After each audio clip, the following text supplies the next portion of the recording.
Kenal Dr. Zakir Naik kan? Dia adalah pendakwah bebas antar negara yang sangat dibenci sama kaum liberalisme, kaum kafirin dan munafikun. Nah, dalam YouTube-nya Dr. Richard Lee, dia bertanya sama Dr. Zakir, Naik, kenapa kamu suka ditinggal di Malaysia? Lalu Dr. Zakir Naik menjawab, Malaysia adalah negara Islam yang tidak dikendalikan sama negara-negara non-Muslim. Lalu Dr. Zakir Naik juga mengatakan, Malaysia negara jumlah Muslimnya mayoritas tapi nggak ada faham sekuler. Sementara negara lain yang jumlah penduduk Islamnya mayoritas, banyak menganut paham sekuler. Hai, Assalamualaikum warahmatullahi wabarakatuh. Berjumpa lagi dengan saya, Hai Merbat TV. Oke, apa kabar hari ini? Mudah-mudahan kabar daripada teman-teman semuanya, semoga kabarnya sehat selalu, berkah umurnya, dan selalu dipermudah segala urusannya oleh Allah. Amin, amin, ya rabbal alamin. Oke, jom di video kali ini kita reaction bareng salah satu video yang sangat-sangat super menarik, teman-teman. Intinya, dalam pembahasan kali ini, diakui oleh salah satu pendakwah yang sudah ribuan orang-orang kafir masuk agama Islam disebabkan karena ceramahnya, teman-teman. Siapa beliau? Beliau adalah Dr. Zakir Naik. Podcast pertama dengan Dr. Richard Indonesia, teman-teman. Bahkan Dr. Zakir Naik itu mengakui bahwa Islam di Malaysia jauh banget dibandingkan dengan Indonesia. Jauh banget. Jauh dari segi apa? Terbaik apa terburuk, teman-teman? Jawabannya ada di video ini. Oke, saya bacakan terlebih dahulu seperti apa judul daripada video ini. Dr. Zakir Naik, Islam di Malaysia berbeda dengan Indonesia walaupun sama-sama mayoritas, teman-teman. Iya, betul. Meskipun sama-sama mayoritas, ternyata Islam di Malaysia jauh lebih baik dibandingkan dengan Islam di Indonesia tentunya. Oke, seperti videonya, jom kita tonton bersama-sama. Let's go. Waalaikumsalam, Bos Q. Nggak henti-hentinya gue kagum sama Islam di Malaysia.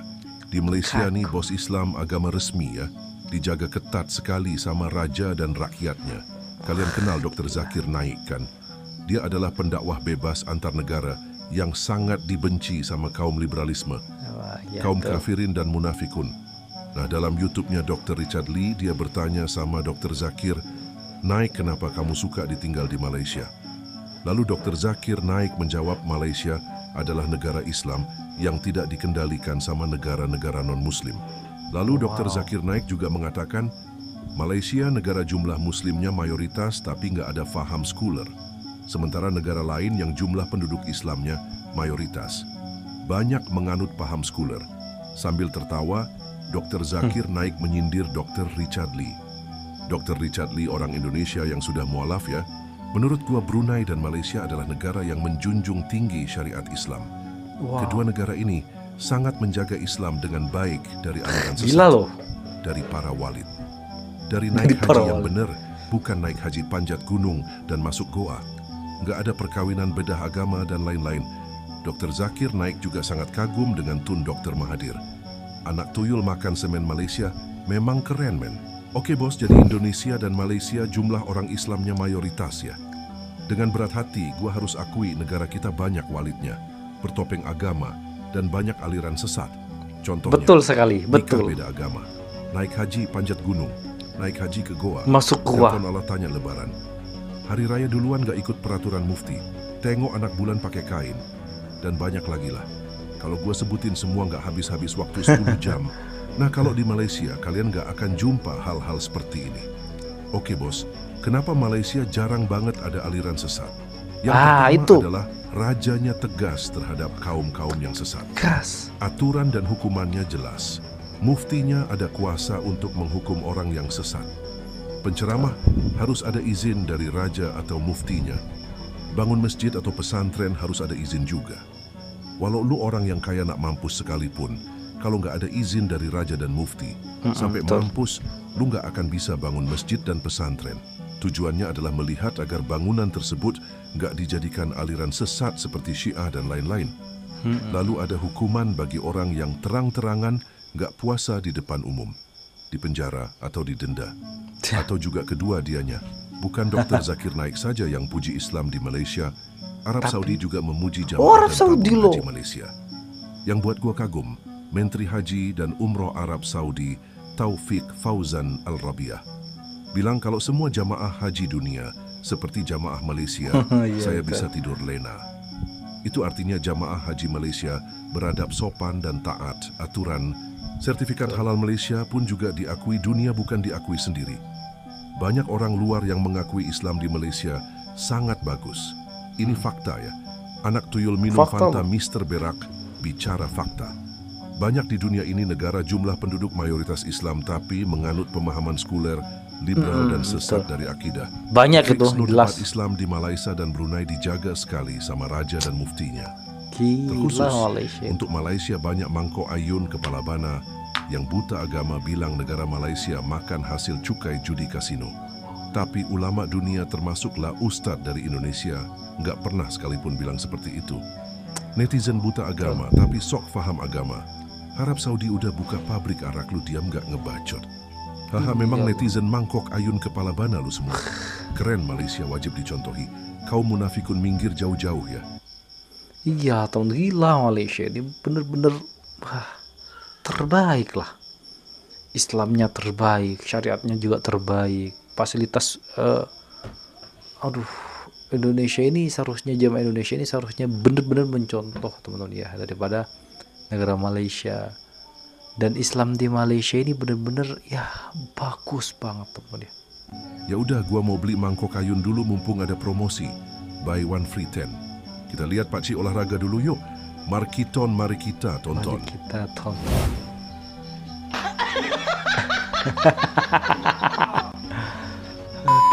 Do you live in Malaysia? Yes, What did you feel for Malaysia? I feel Malaysia. amongst all the countries in the world today, Okay. all the countries, Uh-huh. according to me today, Malaysia is the best country that is available. Not 100% ideal. Huh? Compared to your own country, Yes, India yes, or Mumbai? yes. For me as a Muslim, Uh-huh. one of the best country that is available. It may not be 100%, but amongst all the countries, every country has certain pros and cons. Amongst all the countries, according to me, the best country to live for a Muslim today. Why? There are many reasons. Many reasons. Number one, that you should understand that most of the Muslim countries, they're controlled by non-Muslim countries. Most of the Muslim countries. There are very few Sebagian countries in besar. the world which are not controlled by non-Muslim countries, unfortunately. So Malaysia is one of the countries which is not controlled by Muslim countries, number one. Hanya Malaysia yang tidak dikendalikan oleh negara-negara non-muslim. Hebat, kuat loh Islam di Malaysia teman-teman. Bener-bener kuat. Tidak ada walit-walitan, tidak ada dukun berkedok agama, tidak ada yang menjual agama. Itulah agama yang sebenarnya di Malaysia. Gila, keren, enak Malaysia teman-teman ya. But of course, Malaysia tu, that in Malaysia, Islam is the federal religion. In Malaysia, approximately 63% of the population are Muslims. Correct? In other countries, the population is 80% Muslim, 90% Muslim. Yes, yet the constitution is secular. And you know the country's name. I don't want to name that. So, all the countries in which Muslims are majority, more than 80%, they aren't Islamic countries. By constitution, they're secular countries. Many countries. Some countries are Islamic. Many countries like Bangladesh, like Indonesia, they are not by constitution Islamic country based on the Sharia. Some countries are.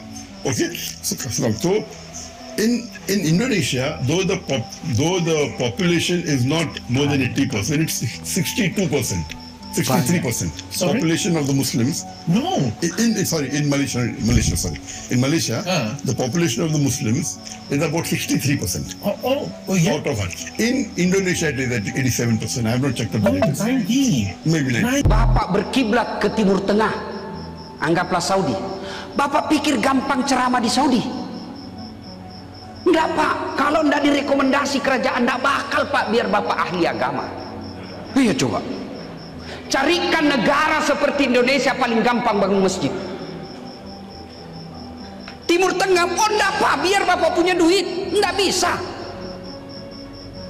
Tetangga kita paling dekat, Malaysia, yang sudah dideklarir, dia tulis dalam institusi negaranya, konstitusi negaranya, Malaysia adalah negara Islam dengan bermazhab Syafi'i. Tapi apa Bapak gampang bikin masjid di Malaysia? Enggak Pak, biar Bapak juragan kalau enggak dapat izin kerajaan enggak bisa.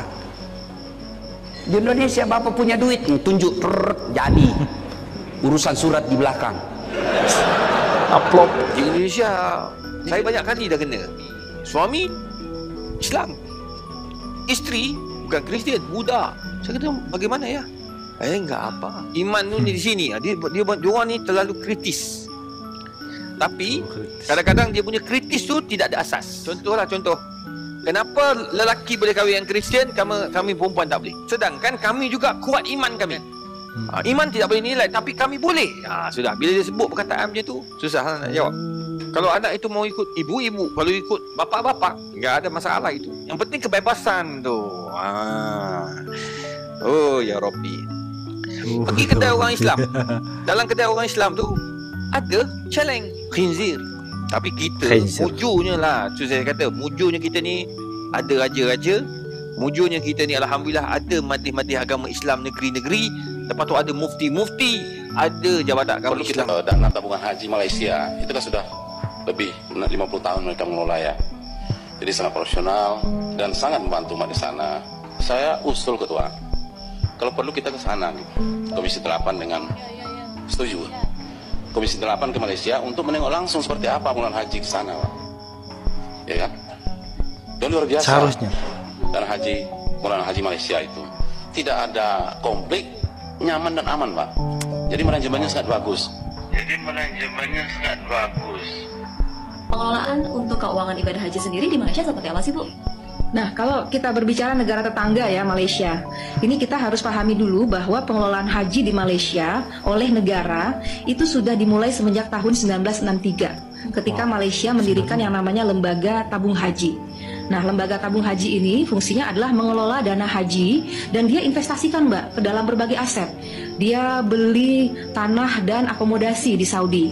Sehingga ketika misalkan sekarang ada kenaikan harga, jamaah Malaysia itu tidak terlalu merasakan dampak negatif ya, karena propertinya punya pemerintah mereka begitu. Kemudian dia punya portofolio investasi yang cukup beragam, properti, perkebunan, macam-macam dia investasikan. Yang sudah diinvestasikan, tidak hanya di Arab Saudi, tetapi juga di Malaysia sendiri dan di negara lain begitu. Hebat. Untuk pembiayaan haji. Betul. Modelnya sebenarnya sama. Saya dari kemarin berpikir teman-teman ya, kok bisa Malaysia sehebat ini, Indonesia gak bisa? Apa penyebabnya sih sebenarnya? Ya, dana haji dikelola oleh lembaga pemerintah, LTH, Lembaga Tabung Haji. Kemudian masyarakat yang membayar setoran awal, nanti mereka akan membayar sisanya dan sebagian dari nilai manfaat. Jadi model bisnisnya sama, cuma memang pengelolaannya lebih awal dibandingkan Indonesia dan lebih baik. Lembaga Tabung Haji TH sekali lagi menerima pengiktirafan daripada Kerajaan Arab Saudi menerusi anugerah Labbaitum bagi kategori perkhidmatan terbaik pejabat urusan haji. TH dalam satu kenyataan memaklumkan anugerah berkenaan disampaikan Menteri Haji dan Umrah Arab Saudi Dr. Taufik Fauzan Al-Rabiah dan diterima Menteri di Jabatan Perdana Menteri Hal Ehwal Agama Datuk Dr. Muhammad Naim Mokhtar dalam satu majlis yang dihadiri pelbagai negara di Mekah pada Jumaat. Haji Thailand berminat mahu meniru cara Malaysia menguruskan tabungan untuk jemaah mengerjakan haji sebagaimana amalan yang diguna pakai oleh Lembaga Tabung Haji TH. Menurut Ketua Majlis Agama Yala yang juga Ketua Delegasi Haji Thailand Abdul Baziz Chima, buat masa ini Thailand belum lagi melaksanakan inisiatif itu untuk bakal Duyufur Rahman mereka. Okey korang, berita ni aku sukalah dengar sebab Menteri Arab Saudi cakap kalau semua jemaah dunia macam Malaysia, saya boleh tidur dengan lena. Menteri Haji dan Umrah Arab Saudi. Korang rasa macam mana? Aku macam bangga weh, serius aku sebagai umat Islam berbangsa Malaysia, memang bangga weh, memang appreciate sangat lah. Betapa sopannya, betapa sistemnya Malaysia punya jemaah haji ni. Memang baik lah. Malaysia memang pengurusan terbaik loh. So I can start off sudah terbukti loh. Apa yang harus dibantahkan tentang hal ini? Anti-Islam. Yeah. To be honest, I was. Yeah. So, journey to Islam started when I actually came to Malaysia. I was originally anti-Islam. I didn't like Muslims. I wasn't exposed to many Muslims at all. And after the events of like 9/11 and the bombings in London, I was, naturally scared of Muslims and didn't really like Muslims at all. And obviously I was against sort of the whole ideology of Islam.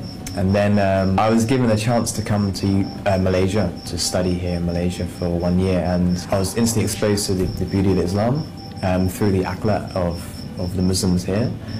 Everyone was very welcoming. Basically, everyone was the opposite of what I was told by the media in England, and I naturally became curious, and I wanted to know more. So when I was in Malaysia, I asked everyone, you know, more questions about Islam. Why do women do this, or why do you do this? They gave me the answers, and the answers are what I wanted to know in a very simple way, so I could understand it, or any non-Muslim could understand it, without the complications, you know, making it confusing for a non-Muslim to understand. Why do you do all the washing up your arms when you pray? Why do you bow down when you pray? Allow me. All these questions, many of my friends replied nicely. And then I went back to England with a different mindset of Islam. I took it upon myself to go to the Islamic Society in England, at the clubs. I basically joined in with all the Muslim week. I think every Tuesday we went to a club and just hang out and chilled and talked about Muslim matters in England. The reason why I did that was so I knew that all Muslims were like this. Going to Malaysia, Islam was great. Muslims were different. After, you know, baik ya, antara yang terbaik. Macam mana kita dapat status terbaik ni? Sebab pujian antara bangsa. Tak payah pergi jauh lah. Kalau kita pergi Mekah, insya-Allah, Malaysia kita berasa bangga lah, kan? Ini kita boleh relatekan antara beberapa sistem pemerintahan ataupun sistem pentadbiran dekat Malaysia itu sendiri dan undang-undang peruntukan yang ada dekat negara kita ni. Yang pertama, kita tengoklah di peringkat pentadbiran, sama ada di persekutuan ataupun negeri, kita ada pemimpin pelbagai bangsa dan pelbagai agama. Kita diketuai oleh pemimpin kita, PMX kita, dan yang supreme leader tu adalah agung kita, dan kita ada menteri-menteri pelbagai agama dan bangsa turut bekerjasama menggembling tenaga untuk membangunkan negara kita yang tercinta ini. Malaysia ni dianggap sebagai negara Islam yang dipandang di mata dunia. Kita ada peruntukan Islam adalah agama persekutuan, yang mana dalam perkara 3 ya, yang menyebut bahawa Islam adalah agama persekutuan negara Malaysia ini secara umumnya. Dalam masa yang sama, walaupun Islam agama persekutuan, tetapi memberi hak kebebasan kepada penganut-penganut agama lain untuk melaksanakan dan mengamalkan agama masing-masing tanpa diganggu dan tanpa dicalar hak keinginan mereka. Kita ada undang-undang yang memperkasakan Islam itu sendiri. Contoh, selain daripada mahkamah persekutuan, kita ada mahkamah syariah yang menguruskan perihal berkaitan dengan pentadbiran umat-umat Islam.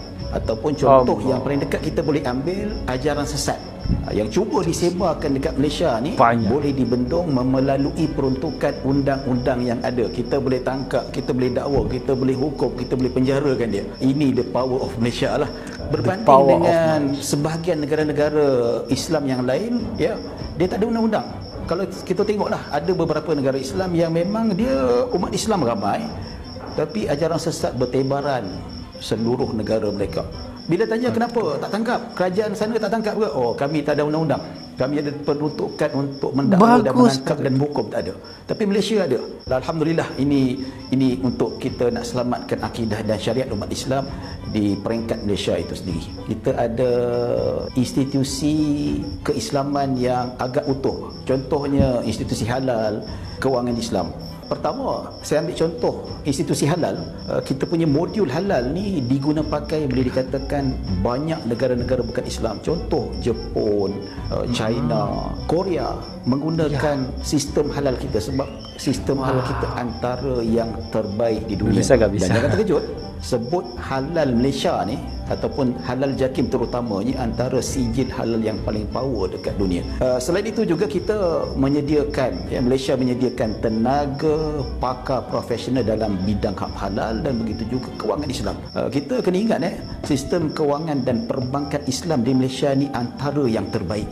Satu lagi saya nak highlight kan, kenapa Malaysia ni sebagai negara Islam yang hebat. Ya, saya nak sebut sini, tabung haji. Tabung haji. Mana-mana pergi kalau musim haji, orang memang puji tabung haji. Macam ni. Dia tak sebut tabung haji. Malaysia haji. Ini macam pengurusannya cukup sistematik. Semua nak belajar dengan kita. Macam mana kita uruskan. Ya, orang maaf cakap B40 boleh pergi haji. Dekat negara lain B40 jangan mimpi dah nak pergi. Tapi macam mana sistem yang kita olah dan kita gubal, orang yang nampak tak berkemampuan tetapi kita ada saling bantu membantu. Sistem yang dicerahkan dalam tanah haji itu menyebabkan orang yang B40 pun dapat pergi. Ini memang bukan itu saja.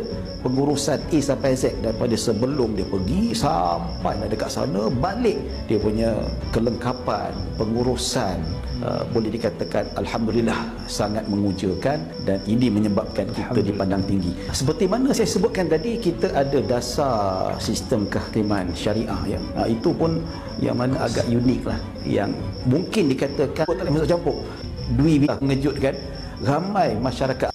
Oke teman-teman semuanya, itulah video reaction hari ini. Ya jelas ya teman-teman ya, Islam Malaysia tuh jauh lebih baik dibandingkan dengan Islam di Indonesia. Kenapa kok bisa seperti itu teman-teman ya?